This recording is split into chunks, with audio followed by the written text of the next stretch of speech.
सामने आदित्य और आरोही एक साथ बैठकर बातें कर रहे थे। ये देखकर कुणाल मुस्कुराते हुए बोला, चलो चलकर देखते हैं कि क्या बातें हो रही है। हाँ चलो, अतिरेक ने मुस्कुराकर कहा। तो अदिति कुछ सोचते हुए बोली, पर अगर हम लोग वहां जाएंगे तो वो बातें करना बंद कर देंगे ना। अरे तो हम कौन सा उनके सामने जा रहे हैं, छिपके सुनेंगे ना। अतिरेक ने जब समझाया तो अदिति आंखें चौड़ी करते हुए बोली, नहीं, किसी की बातें छिपके सुनना गलत बात है। अरे यार, अब तू फिर से सही गलत लेकर मत बैठ जा। उन्हें एक करना है ना तो कुछ ना कुछ तो करना ही पड़ेगा ना। चल, अतिरेक ने खींच कर कहा और जबरदस्ती अदिति का हाथ पकड़कर लेकर चला गया। वो तीनों छिपकर आदित्य और आरोही की बातें सुनने लगे। तुम ठीक हो ना, आदित्य ने पूछा तो आरोही मुस्कुरा कर बोली, हाँ मैं ठीक हूँ। जब तुम्हें स्विमिंग नहीं आती तो पानी में कूदी ही क्यों, आदित्य ने आंखें दिखाकर पूछा। तो आरोही बात बदलते हुए बोली, आपकी बैंडेज गीली हो गई है, मैं दूसरी बांध देती हूँ। ये हर बार इस बात को इग्नोर क्यों कर रही है, कहीं जो मैं सोच रहा हूँ वो सच तो नहीं।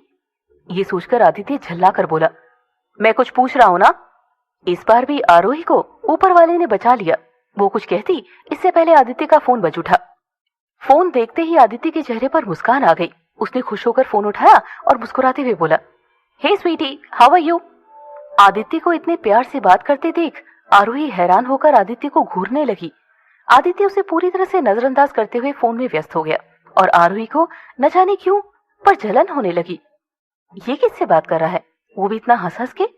बातों से तो कोई लड़की ही लग रही है, पर कृति के अलावा तो इसकी कोई दोस्त है भी नहीं, फिर कौन हो सकता है, कहीं सनाया तो।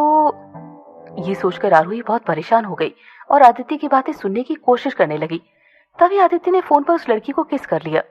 अब तो आरोही का चेहरा देखने लायक था। वो गुस्से से लाल हो गई।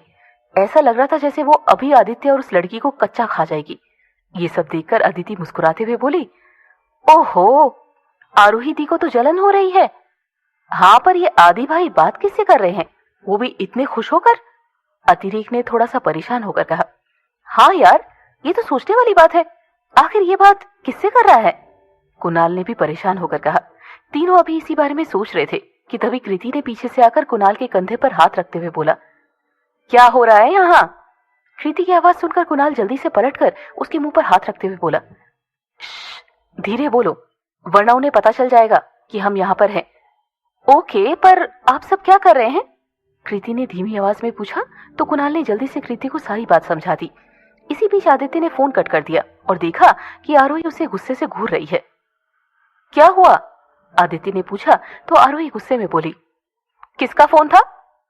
मेरी गर्लफ्रेंड का, आदित्य ने जवाब दिया। तो आरोही का गुस्सा 7वें आसमान पर पहुंच गया। ये देखकर कुणाल जोर जोर से हंसने लगा। भाई आप हंस क्यों रहे हो, वो भी इतने सीरियस मोमेंट पर, अतिरेक ने परेशान होकर पूछा। तो कुणाल हंसते हुए बोला, प्यार इंसान को सब कुछ भुला देता है ना। मतलब, अतिरेक ने पूछा। तो कुणाल मुस्कुरा कर बोला, मतलब ये कि मैं जानता हूं कि किसका फोन था। किसका, अतिरेक ने पूछा। तो कुणाल हंसकर बोला, अभी पता चल जाएगा। आरोही अभी भी गुस्से में आदित्य को घूर रही थी। ये देखकर आदित्य कंफ्यूज होकर बोला, क्या हुआ, तुम मुझे ऐसे क्यों देख रही हो। कौन सी वाली गर्लफ्रेंड का फोन था, आरोही ने गुस्से में लाल होकर पूछा। ये ऐसी क्यों बिहेव कर रही है, कहीं जेलस तो नहीं हो रही। ये सोचकर आदित्य मुस्कुरा कर बोला, मेरी कितनी गर्लफ्रेंड्स हैं, वो मुझे कैसे पता होगा, आरोही ने गुस्से में कहा। ओह गॉड, इसे क्या हो गया, कितना अजीब बिहेव कर रही है ये तो ये भी भूल गई कि मेरी एक ही गर्लफ्रेंड है, मिनी। ये सोचकर आदित्य थोड़ा सा झल्लाते हुए बोला, हाँ पर तुम ऐसे क्यों बिहेव कर रही हो, ये पक्का मुझसे कुछ छुपा रहा है, तभी बात बदलने की कोशिश कर रहा है। ये सोचकर आरोही उसे घूरते हुए बोली, कैसे बिहेव कर रही हूं, मेरा मतलब है तुम इतने गुस्से में क्यों हो, आदित्य ने कहा। तो आरोही चिल्लाते हुए बोली, गुस्से में, और मैं नहीं तो, मैं बिल्कुल भी गुस्सा नहीं हूं, मैं क्यों गुस्सा होंगी।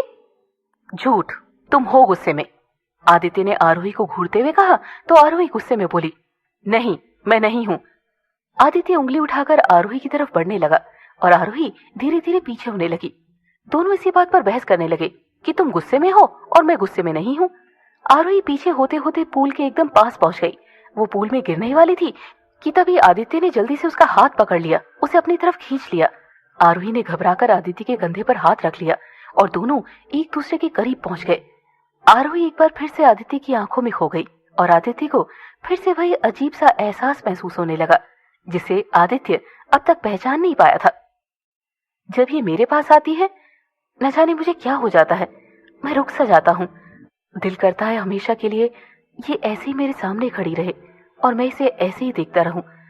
ये कैसा एहसास है जो मुझे सिर्फ इसके साथ होने पर ही महसूस होता है। आदित्य आरोही की आंखों में देखते हुए सोचने लगा। आदित्य अपने ख्यालों से जूझते हुए अभी भी आरोही को देखे जा रहा था, पर हवा की वजह से आरोही के बाल बार बार उसके और आरोही के बीच में एक दीवार बना रहे थे। इस वजह से आदित्य उसे ठीक से देख नहीं पा रहा था, जिससे उसकी बेचैनी बढ़ती जा रही थी। बढ़ते बढ़ते उसकी बेचैनी इतनी बढ़ गई कि अब उसके हाथ उस दीवार को उन दोनों के बीच से हटाने के लिए अपने आप ही आगे बढ़ गए। आदित्य ने धीरे से आरोही के बालों को किनारे कर दिया और उसकी छुअन से आरोही की आंखें अपने आप बंद हो गई।